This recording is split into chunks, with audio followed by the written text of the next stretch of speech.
गत किछि दिन पूर्व ये चर्चा थिला टॉप कप स्तर में गोटे बदल बदल हो पारे तार भितर अनेक ना सामना को आसूला टॉप कप लिस्ट जो मैंने अच्छा अरुण षडंगी हो गले संजीव पंडा जसवंत जेठवा सौमेंद्र प्रियदर्शी अरुण बोथरा एम भली चेहरा रही जो मान अदल बदल नहीं चर्चा थिला किंतु सुरेश देवदत्त सिंह नुआ पुलिस कमिशनर कटक एवं भुवनेश्वर तांको ना को लेकिन भी अधिक एवं चर्चा करा जाई पारे।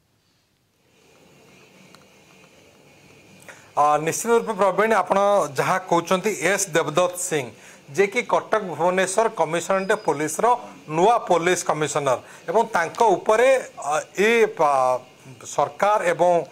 वर्तमान डीजीपी वाईबी खुरानिया बेस आस्था प्रकट करछंती एवं आपण जदि देखिबे गत किछि दिन धरिक भरतपुर थाना रो मामला जो घटना घटिला ताकू नहीं सारा देश रे चर्चा होइछि एवं से दृष्टि संभावना रही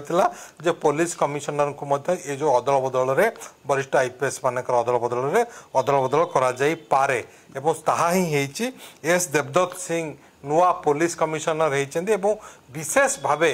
कमिशनरेट पुलिस जी पुलिस कमिशनर तांको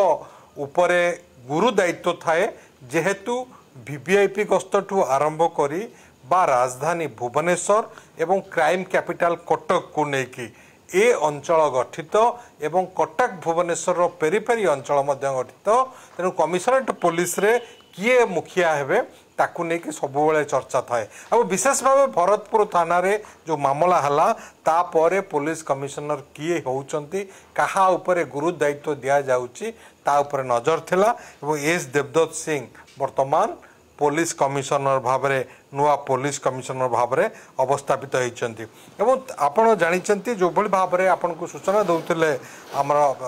करेस्पोंडेंट पी हेमंत कुमार बड़ अदल बदल करा जायछि एवं ये अदल बदल आपन देखंतु डॉक्टर संतोष बाला जहाँ जी कि स्पेशल सेक्रेटरी गवर्नमेंट रे तांकु होम डिपार्टमेंट रैंक रे एडिशनल डीजी पुलिस रे रखे एवं सीएमडी डेप्यूटी डायरेक्टर क्षमा करेंगे डायरेक्टर एससीआरबी एसएफएसआई रे तांको अवस्थापित करा जायछि एवं अरुण बोथरा 1996 बैच रो आईपीएस ऑफिसर वरिष्ठ आईपीएस अधिकारी additional DG police crime branch CID शिविर से थिले तांको क्रूट रो दायित्व रेस्ट मध्य थिले तांको एडीजीपी रेलवे कोस्टल सिक्योरिटी रो दायित्व दिया जायछि एवं जदि आप देखिए दयाल गंगवार जे कि 1998 बैच आईपीएस अधिकारी जहाँ को कि एडीजीपी हेडक्वार्टर भाव में अवस्थापित करा जायछि एवं एडीजीपी से मॉडर्नाइजेशन थिले एवं आपण जानिचंती निकट रे ओडिशा हाईकोर्ट तांको उपरे आस्था प्रकट करछन्ते बा भरतपुर थाना रे जो घटना से घटना संपर्क में जो सीसीटीवी तथ्य मागिचंती मान्यवर ओडिशा हाईकोर्ट एवं से दिन मध्य मान्यवर हाईकोर्ट मुख्य विचारपति खंडपीठ यह स्पष्ट करते जदिओ तांकर बदली हुए दयाल गंगवार से अन्य जो विभाग को गले कोर्ट साथी हिसाब रे कोर्ट आमिकस क्यूरी भाव में सरकारी अधिकारी नुह आमिकस क्यूरी हिसाब रे कोर्ट को सहायता देबे एवं दयाल गंगवार को एडीजी हेडक्वार्टर रखा जायछि अर्थात से कटक रे अवस्थापित हेबे तेणु ए मामलार शुणाणी शेष होगा पर्यंत तांको उपरे कोर्ट आस्था प्रकट करथिले भरोसा करथिले ताई हेछि एवं 2004 बैच डॉक्टर दीपक कुमार को आईजीपी होमगार्ड एवं फायर सर्विस रे अवस्थापित करा जायछि जयनारायण पंकज जे 2005 बैच आईपीएस अधिकारी तांकु आईजीपी ऑपरेशन करा जायछि जहाँ कि गोटे गुरु दायित्व आईजीपी ऑपरेशन आपण जानिचंती एबे भी अधिकांश जिला रही माओ अधिसूत अंचल एवं माओ अधिसूत अंचल रे जी ऑपरेशन दायित्व रे जो वरिष्ठ अधिकारी रहिबे तांको ऊपर गोटे गुरु दायित्व थाए तेणु ये दायित्व दिया जायछि एवं निश्चित रूप आम आशा करवा जयनारायण पंकज समय रे ऑपरेशन रो गुरु दायित्व तले से संभाळिबा को जाउछन्ते ताको समय रे अधिक रु अधिक माओवादी धरा पड़िबे बा